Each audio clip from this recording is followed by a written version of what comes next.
Bonjour à tous. Italie, il empoisonne sa femme et sa belle-mère pour toucher l'héritage. Explication dans cette vidéo. Mon Dieu, c'est terrible, de voir Isabella dans cet état. Ce soir-là, les amis qui dînent avec elle dans un restaurant de Bologne la regardent avec inquiétude. Isabella, 62 ans, d'ordinaire si vive, si enjouée, et méconnaissable.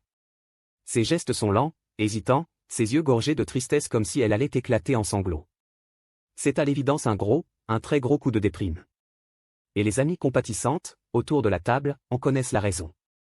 Isabella traverse une crise conjugale dévastatrice. Elle vient d'apprendre que Paolo, son époux depuis 30 ans, la trompe. Et ce n'est encore rien comparé au reste. C'est un coup de téléphone qui a tout déclenché, 15 jours plus tôt. Ce matin de février 2019, Isabella, gynécologue de son métier, reçoit ainsi l'appel d'une certaine Cristina. Celle-ci se présente, sans embâge, comme la maîtresse de son mari. Si je vous téléphone, madame, c'est pour que vous rendiez sa liberté à Paolo. On veut faire notre vie ensemble. Quel culot! Le soir même, Isabella a une rude explication avec son époux, qui reconnaît piteusement les faits. Il a bien couché avec cette femme, une de ses collègues de l'hôpital Maggiore, où il est lui-même médecin ophtalmologue. La discussion est orageuse, mais Paolo promet de mettre un terme à cette liaison. Avertis de la situation, les deux enfants du couple, âgés d'une trentaine d'années, se fâchent avec leur père. Giulia, la vieille maman d'Isabella, ne lui adresse même plus la parole. Bref, Paolo a déçu tout le monde. Ils désertent alors leur duplex du très chic quartier Muri, au cœur de Bologne, pour s'installer juste en dessous. Dans le petit studio aménagé au rez-de-chaussée de l'immeuble. D'ici quelques semaines, les choses se seront apaisées et la vie reprendra son cours normal, assure Isabella à ses amis. Isabella tente d'aller de l'avant. Malgré sa soixantaine passée, elle se verrait bien travailler plusieurs années encore. Mais en cette fin d'hiver 2020, la gynéco se sent infiniment fatiguée. La plus banale des tâches lui demande désormais des trésors d'énergie. Ses amis, on l'a vu, pensent à une dépression liée à ses déboires conjugaux. Jusqu'à ce qu'Isabella s'endorme au volant de sa voiture, sans raison, en pleine journée, et provoque un accident. Et voilà qu'à l'hôpital, ses examens sanguins révèlent une forte dose de benzodiazépine, un puissant somnifère. Isabella s'en doutait. Depuis que son infidélité a été mise au jour, son cher mari, tout mielleux, lui apporte chaque soir une tisane après dîner. Un breuvage dont elle a remarqué le goût anormalement amer. C'est donc ça. Isabella s'en ouvre à sa sœur, Anna Maria, qui la presse de quitter Paolo et de déposer plainte.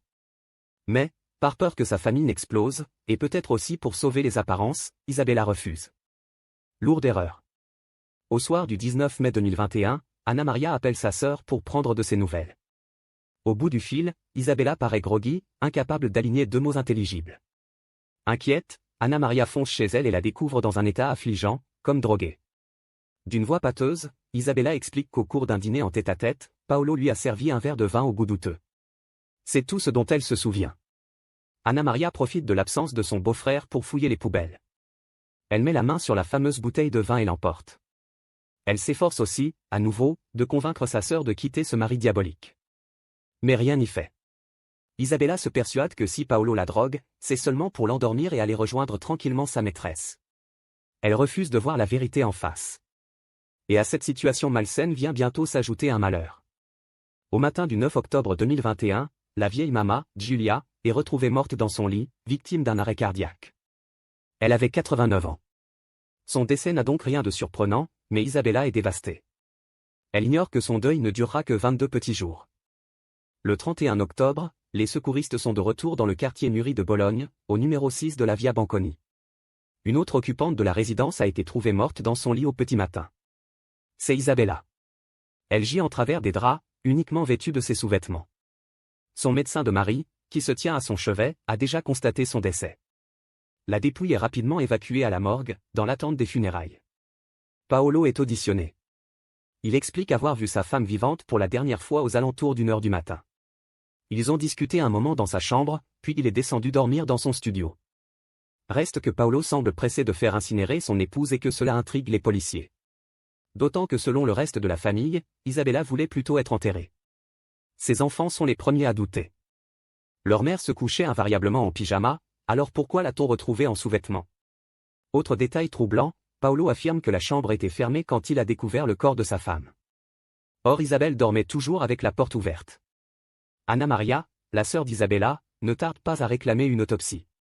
Elle révèle tout aux carabiniers, l'infidélité de Paolo, les tisanes assaisonnées aux sédatifs, les malaises d'Isabella.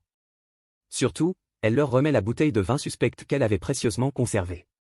Les tests sont formels, elle a contenu de la benzodiazépine. L'analyse du sang d'Isabella est du même acabit, intoxication médicamenteuse. Une procédure judiciaire pour meurtre est ouverte. Paolo nie avec véhémence. Il affirme que sa femme était dépressive, qu'elle consommait de l'alcool et des anxiolytiques.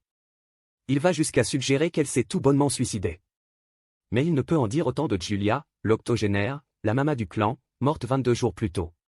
Timing étrange, tout de même. En janvier 2023, après de longs mois de procédure, le corps de la vieille dame est exhumé, soumis à des analyses qui confirment l'impensable. Elle a été empoisonnée avec les mêmes substances que sa fille. Ce n'est plus maintenant d'un seul crime que l'on parle, mais de deux. La mère, puis la fille. Les enquêteurs croient comprendre. En assassinant la vieille mère et la fille aînée, le médecin s'était de facto placé en première ligne de la succession. Si son plan avait fonctionné, il aurait hérité de la moitié du patrimoine colossal de sa belle famille. Au lieu de cela, interpellé depuis avril dernier, Paolo dort désormais en prison, mis en examen pour double assassinat. Comme d'autres avant lui, le médecin pensait avoir tout planifié. En oubliant un détail, le crime parfait n'existe pas. Merci d'avoir regardé, n'hésitez pas à partager la vidéo avec vos amis et à vous abonner à notre chaîne pour ne manquer aucune de nos futures vidéos.